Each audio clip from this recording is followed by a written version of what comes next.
Good evening, ladies and gentlemen. Welcome to this meeting of the Overview and Scrutiny Committee. For the benefit of those watching on our YouTube channel, members of the committee are present in the chamber, and these members will be voting on proposals this evening. Other members of the council who are also present in the chamber or participating via MS Teams can take part in any discussions, ask questions, but cannot vote. Your attention is drawn to agenda item 1, which sets out the guidance on how meetings will be conducted. Before we start with the formal business, we will confirm attendance of voting members by doing a roll call.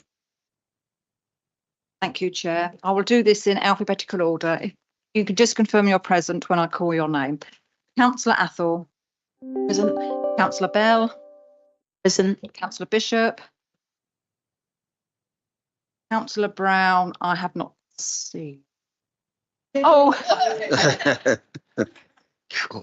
Councillor Brown is present. We've had apologies from Councillor Cannon. Councillor Tunstall is substituting. Present.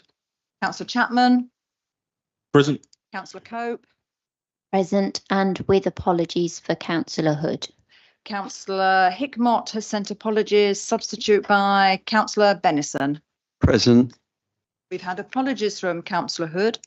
Councillor Hoskins. Councillor Hudson. Here. Councillor King. Present. Councillor McDermott. Present. Councillor Oakley. Present. Councillor Palmer. Present. Present. Councillor Tanner. Present. And Councillor Thornywell. Present. I can confirm you have a full house as chairman. I will confirm the number when if we come to a vote.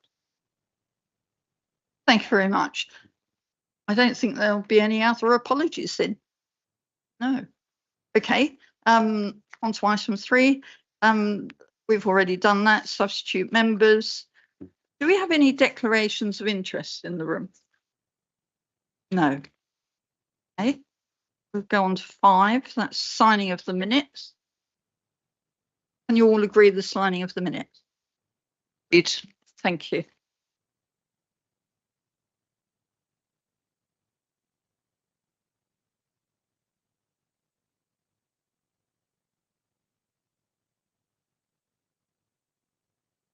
I don't think there are any executive decisions called in.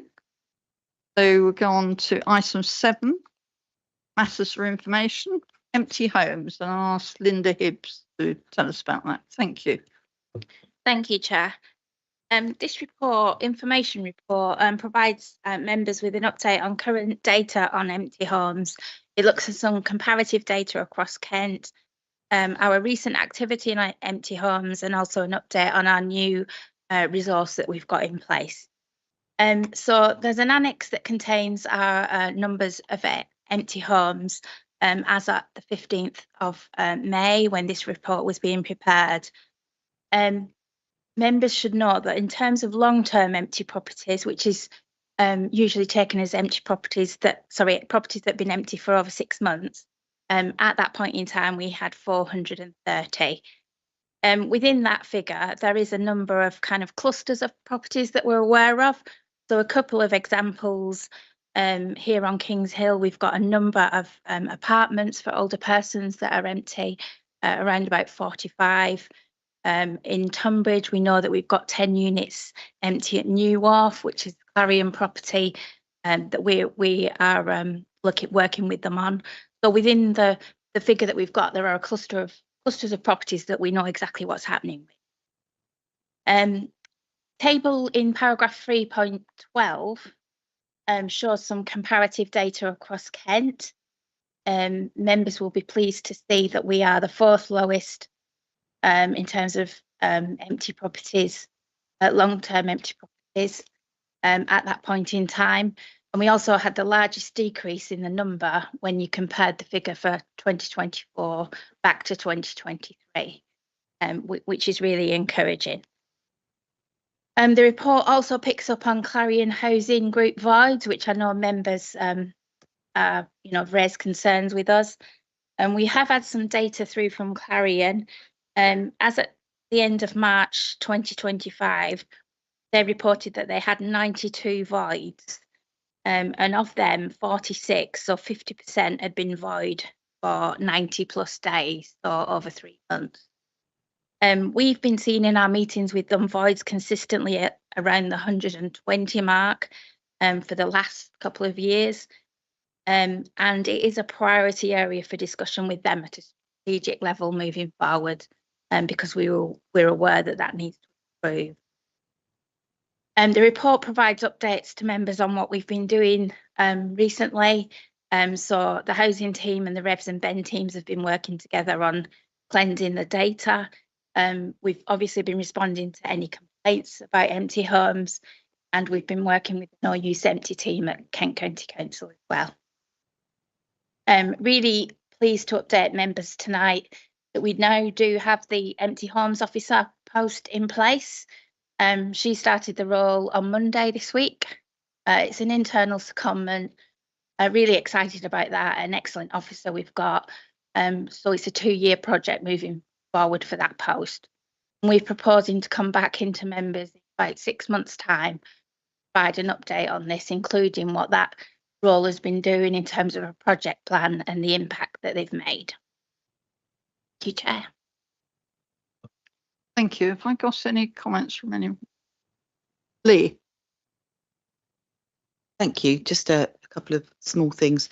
Just looking at that table 3.12, I wonder if it is possible to do that as a percentage of the homes in the area, because it, as an absolute number, it doesn't necessarily mean much in terms of comparison, because 500 if you've only got 600 is different to 500 if you've got 5,000. Anyway, that's just a comment.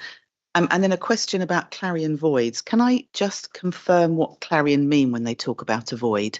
I'm just wanting to make sure that they count a void if it's a house that they are currently doing up for some reason.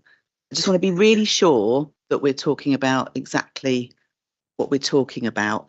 And I wondered if it would be possible to see their unlocking voids plan so that we understand a bit more detail about what they're planning to do.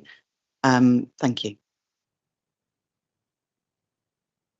Yeah, thank you. We can certainly look at that table as a percentage of using in areas, and we can bring that back members at the next update. In terms of clarion voids, the figure that I mentioned, 92 void at the end of March 25, I understand that is anything that has not been allocated to a tenant. So if a property was undergoing void works, that would be within that. That's what they understand. And the final point? Oh, If we could see their plan a little the bit more. voids unlocked. Yeah, unfortunately, we haven't had any more information through on that. We had asked them for a kind of a guide to what it will look like so we could update you. But as soon as we get that, we'll maybe distribute that to members so you've got more information. Thank you. Tim Bishop. Thank you, Chair. Thank you, Chair. The 45 units in Kings Hill, were they basically retirement properties, you were saying, or? Yeah, it is. It's specifically aimed at over 55s, I believe. Yeah, and they are owner occupied ones, so they're not rented. And they've just failed to sell within a larger block. That's interesting, because I hear today, I understand that Churchill are building a similar in Bartfield, have suspended continuation because the market is so fragile. So that is indicative of what's going on here as well. Thank you for that input. Has anyone else got a comment? No. Okay. Thank you very much. And thank you, Linda. That was a really good report and really helpful.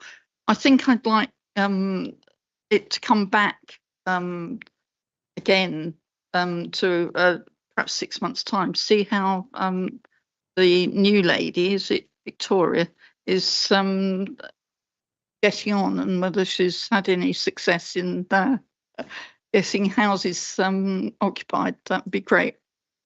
Thanks very much. If you wanted to go, I'm quite happy. If you don't want to stay for the rest of the meeting. Okay, thank you.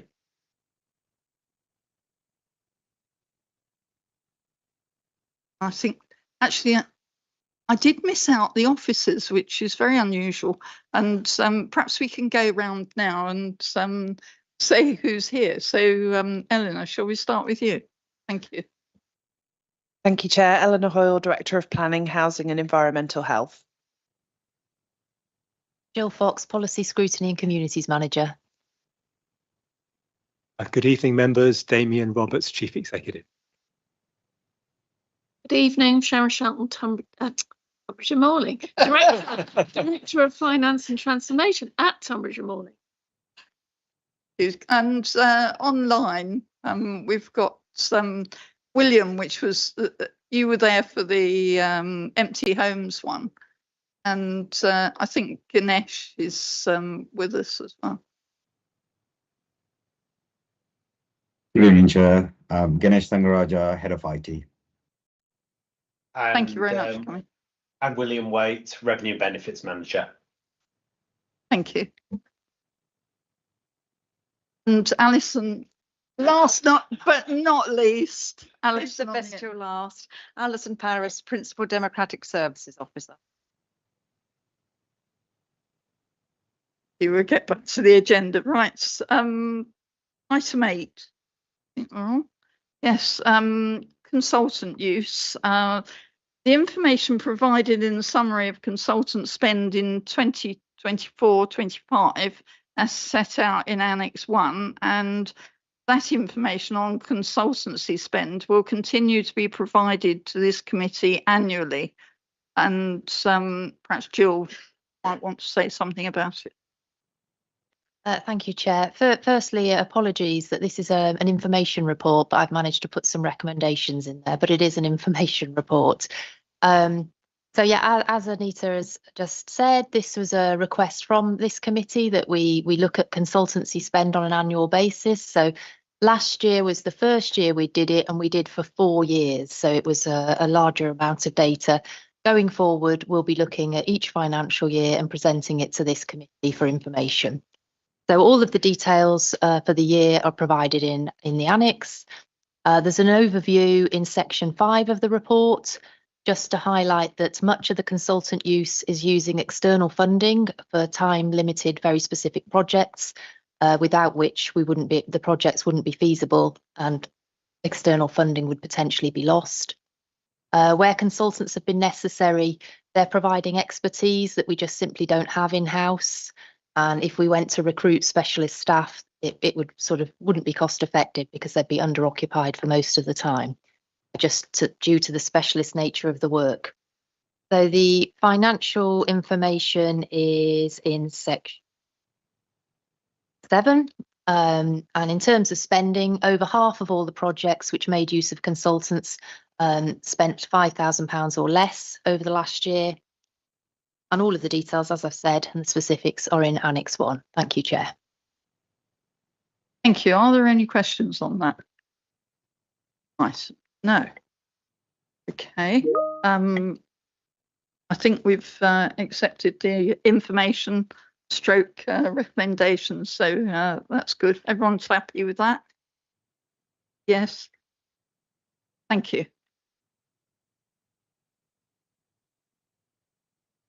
So we go to item 9, which is Local Government and Social Care Ombudsman Annual Review Letter, and Damien is going to speak to this. Thank you, Chair. Thank you, members. So this is an annual report, and it relates to a part of the Council's complaints process. Last year, when this report it covers, Council had a 3-stage complaint process. So a resident that was unhappy with the quality of service they got from the Council could ask for their complaint to be investigated at stage 1. If they weren't satisfied, they could escalate it to stage 2. Stage 2 was usually undertaken by a director, and then stage 3 usually investigated and responded to by me. If they remained unhappy, once they had gone through those 3 stages, they had the opportunity to raise their complaint with the Ombudsman, the Local Government and Social Care Ombudsman. And so this report covers the complaints that they looked at. But over the past year, you think about the number of services that we deliver, they just received 15 formal complaints that they were asked to look at. And as I said, people to be complained and to be considered by the Ombudsman, they have to have already exhausted our process. Last year was 3 stages. Of those 15, the local government Ombudsman rejected pretty much half of them because they didn't fall within the remit of the Ombudsman. So let me think of an example. If somebody was unhappy with the outcome of a planning decision, then that's not something the Ombudsman would investigate because it's subject to a separate appeal mechanism. They won't investigate complaints that other bodies have a responsibility for. So they rejected almost half of them, didn't fall within their remit. And in the end, they actually only looked at one complaint. And that complaint they found against the council. Now you consider how many transactions we have per day, how many services we deliver. Honestly, I've never worked in a council where only one complaint was investigated, where the council was found at, I guess, wanting. Council needed to have taken further action. The details, only in outline, are set out in the paper. Clearly, it relates to an individual and their personal circumstances. So neither the Ombudsman or us has published that detail. But I think overall, we can conclude that having just one in a whole year is probably a good starting point. Clearly, complaints are a really important way that we measure and assess the quality of our services. It's also a mechanism that we use to help drive improvements. And so even just one finding against us by the Ombudsman is an opportunity for us to look at our processes and to look at opportunities to prevent that issue happening, which is what we do routinely. Very happy to answer any questions. Thornywell. Yes, my recollection is that we've always had a good record in relation to the Ombudsman, very few complaints compared with many other authorities, and also very few findings against it. From what the Chief Executive is saying, but my recollections is the biggest source of complaints has always related to planning, and what people are trying to use the Ombudsman to call into question the merits of decisions rather than the way that they were made. And what you're saying, that continues to be the position? Chair, Councillor Thornywell is absolutely right. In a council that doesn't have a housing revenue account, doesn't have its own retained housing stock, generally the greatest number of complaints come through planning for exactly the reasons that he's given. Sometimes, if a service is not performing at the right level, so refuse collection being a good one, street cleansing being another, grounds maintenance being another, they can become a dominant cause of complaints. But the good news is that in this council, those services run very efficiently and consistently and to a high standard, and therefore we don't see complaints coming from that area. And therefore, by default, I suppose, that planning is the next high volume service. And Councillor Thornywell is right that people who are unhappy with the outcome of a planning application often look to the complaints process to resolve it, but that isn't the appropriate mechanism. Thank you. Thank you. Chris Brown. Thank you, Madam Chairman. Just a brief observation, really. In my old day job, which was an organisation much bigger than ours, at a quarter of London, my colleague used to have a constant stream of complaints coming in, a small trickle of compliments, but a constant stream of complaints from the members of the public. And they were all investigated, and some of them were upheld and we had to do better, and others weren't. So the fact that we have such a small amount is remarkable, and I'd just like to pass on my thanks to all the officers and staff in the authority that are delivering a really good service. So good news and well done. Thank you for that. I think they're noted, and thank you very much, Damien. So good. On to item 10 already. So record of decisions taken by the executive. Has anyone got any they want to highlight, bring out, talk about? No. Okay, we'll go on to agenda item 11, notice of forthcoming decisions. So this can inform anything we want to bring to overview and scrutiny. Are there any on that? That's a no. Good. Right, on to item 12, upcoming matters. So our work programme. And you'll see on the next meeting, there's the Angel Centre. So what do you think we ought to include in that? It's got funding and feasibility of the replacement Angel Centre. Were there any other things that you'd like on the report apart from the funding and feasibility? Franny? The consultation.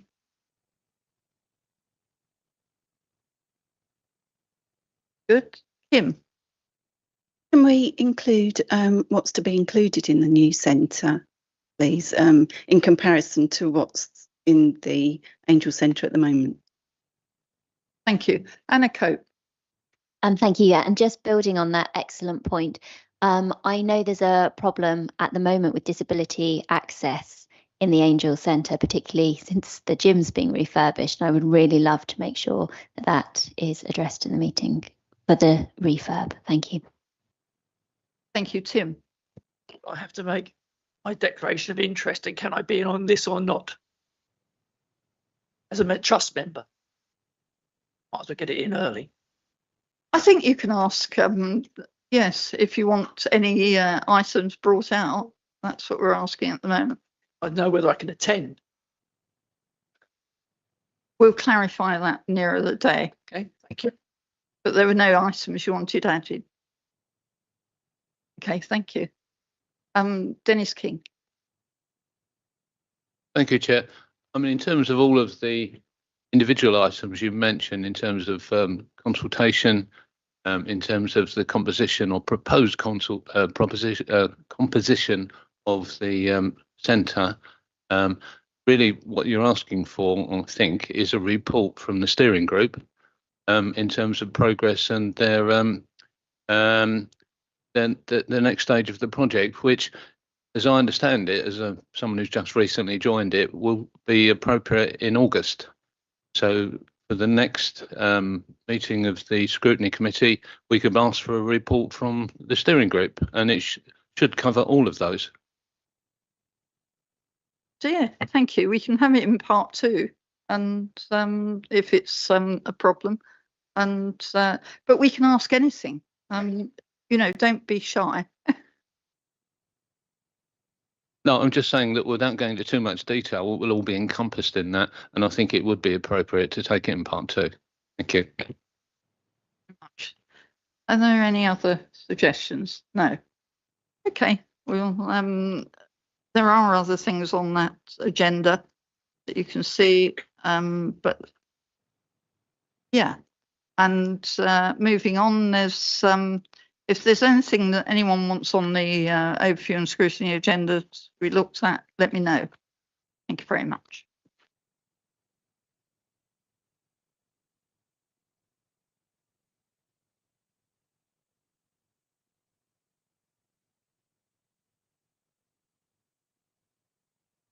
There are no urgent items as far as I'm aware. No. At this point, item 14, exclusion of press and public. Propose that the remainder of the meeting be held in private, as the remaining matters would disclose exempt information in respect of financial and/or business affairs. May I have a seconder and ask that that's agreed? Chris Brown, seconder. Thank you. Is that agreed? Thank you. We'll wait whilst YouTube goes on. Alan, can you confirm when the YouTube stream has stopped? Thank you.